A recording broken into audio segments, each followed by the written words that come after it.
beautiful bibliophiles, it's Nektaria and today I'm very excited for my January wrap-up. There is stuff to be said, there are runs to be made, so let's get this started. So I read 5 books in January, which was more than I thought I would, considering it's exam season, but less than the monthly books I want to read every month starting March, because February is also exam season, so that might be a few books as well, but I hope I'm going to read more than 5 books a month starting March. So I started the year with reading some new genres that I don't normally read from, and those genres were thriller, mysteries, and horror. Horror I really like, I just haven't gotten around to reading much of it, and thriller mysteries are normally not really my thing, like I don't tend to really enjoy them, but I thought I'd give them another try, and something that helped with that was Winter Wind, a readathon hosted by Olivia and Gabby, and I'm gonna link their channels down below. So the first book I read for that readathon was The Haunting of Breen Wilder by Wendy Webb, and I didn't enjoy it that much. I thought it was just plain, just okay, so I gave it 3 out of 5 stars. So this is about Breen Wilder, and she visits this seaside town to spend the summer in this hotel to get away from something that happened in her life that we get told later in the story.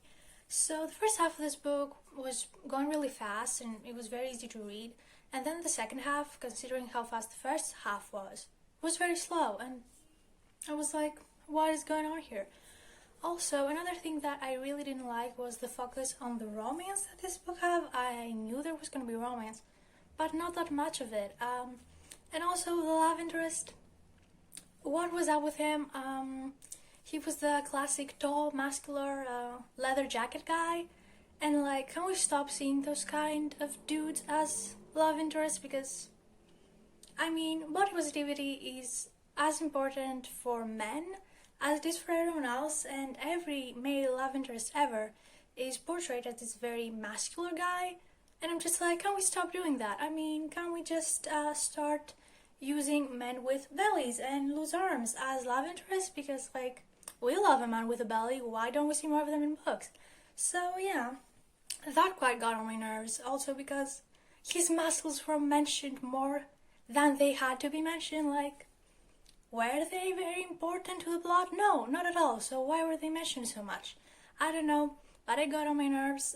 What else got on my nerves about this character was he was a bit of a macho man, you know, not too strongly, but he was quite a bit, and I didn't like to see that. Like, we don't like to see that anymore, so yeah.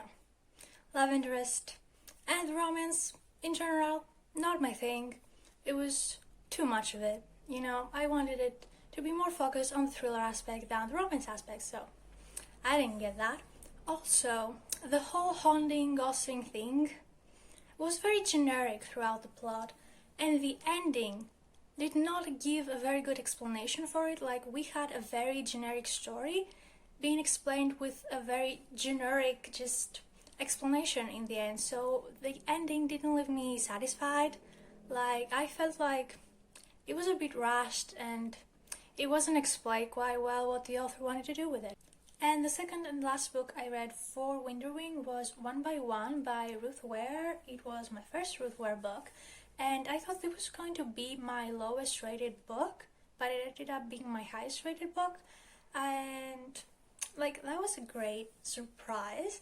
So what happens in this book is pretty much a bunch of people, co-workers, take this kind of trip to the French Alps for a few days to just go skiing, stay at this resort, and talk business as well.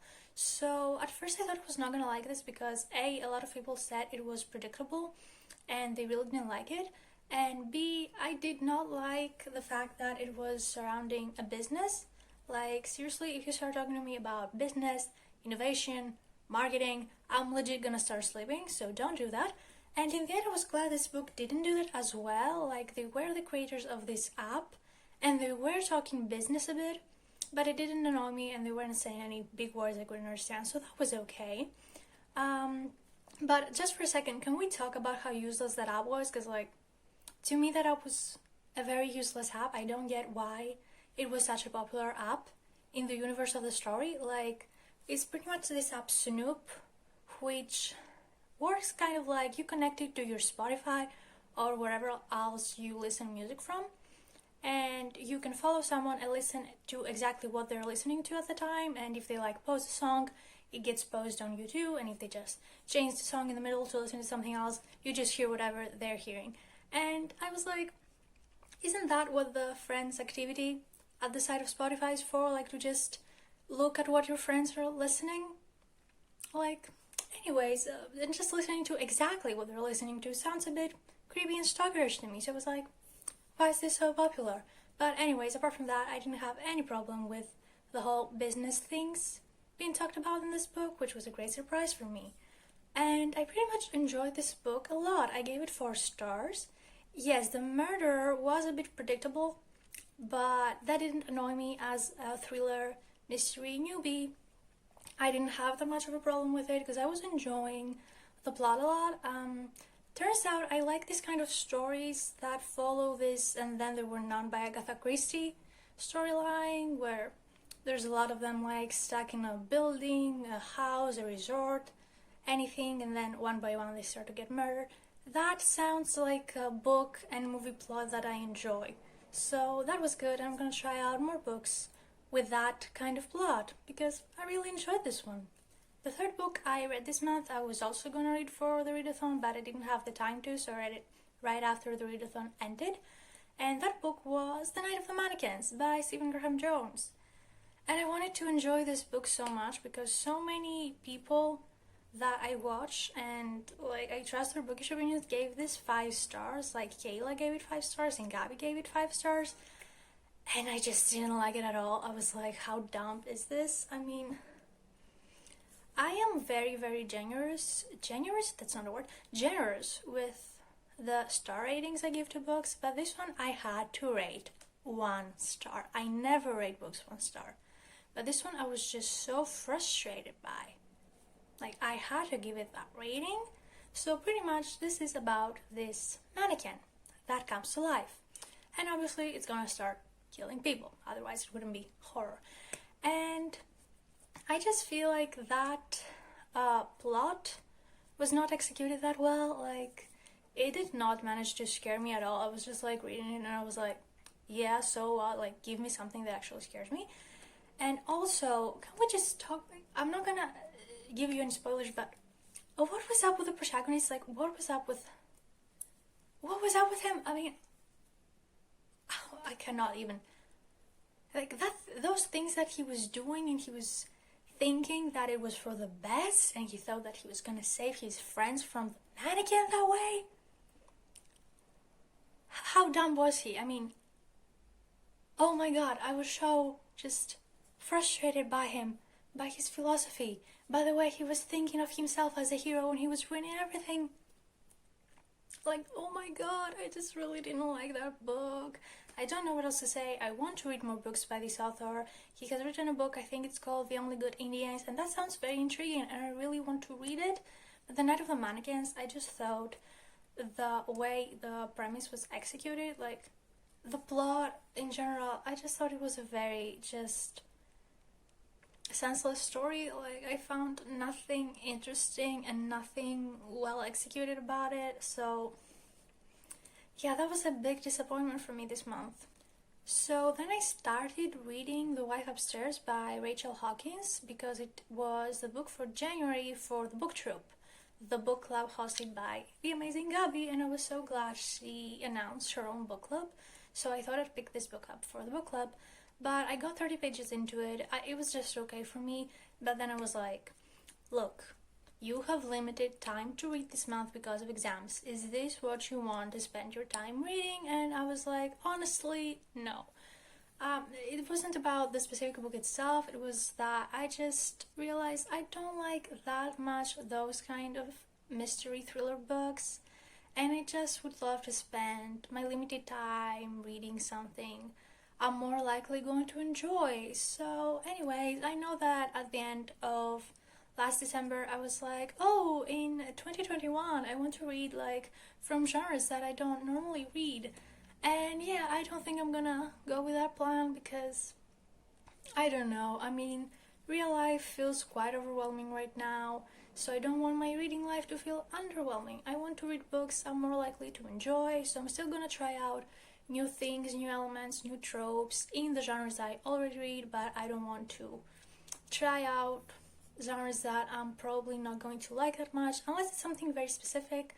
For example, the book troop book for March sounds very interesting, and since the book sounds intriguing and I do want to participate in Gabby's book club, I am going to read that book in March. But January's book didn't sound like my kind of thing, and February's book also doesn't sound like my kind of thing. So I'm gonna pick up thriller mysteries when they sound like my kind of thing. I'm not gonna pressure myself. Like, I am not in the right mindset to do that, so we're just gonna go with reading more books that are more likely to be enjoyed by me. So next I read another very tiny book. I'm gonna talk about it very briefly because there is no way you can have access to it, I believe.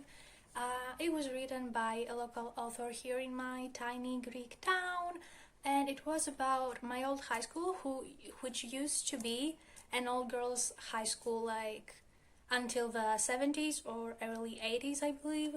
So yeah, that is a 90-page book explaining how hard it was to live in an all-girls school society back then, and just how much the girls' lives were controlled even outside of school, and how strict and austere the rules were.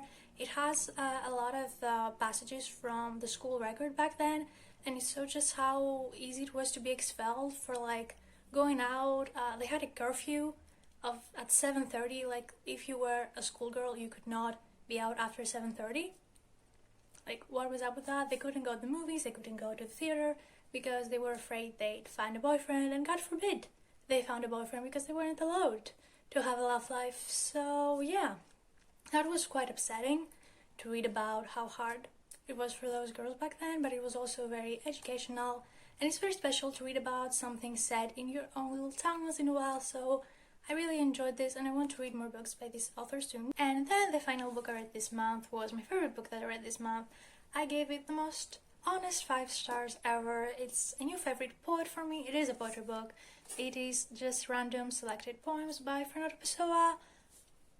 I just love this so much. I want to read much more of his poetry. I have another poetry book of his, so I'm gonna read that very soon because it was just amazing. If you enjoy poetry, please read this. I think you're gonna love it, especially if you love just reading about poetry, about just how lost you can feel as a human being, how you don't think that you're actually living life, you're just kind of watching it happen and you're not in it. The life that you're living is not something you're present in. It had just so many deep lines about that, and it was so beautifully executed, so beautifully written. The translation was also really good, and oh my god, I was just so in love with those poems. So yeah, new favorite poet of all time. Really enjoy this. Please read it too if you like poetry. So that was my January wrap-up. I'm actually gonna start reading again right after I stop filming this because yes, February is still exam-filled, but I did give an exam this morning and it went well, and I'm gonna take the rest of the day off to read books, and I hope you're also taking time off for yourself to do the things you want. Anyway, so my point is, I hope my future wrap-ups have more books in them because first of all, I want to read more books, so I really hope I'm able to do that in the following months. Thank you so much for watching. Please leave your favorite book that you read in January down in the comments. Have a great day, take care, and I'll see you soon with another video. Bye!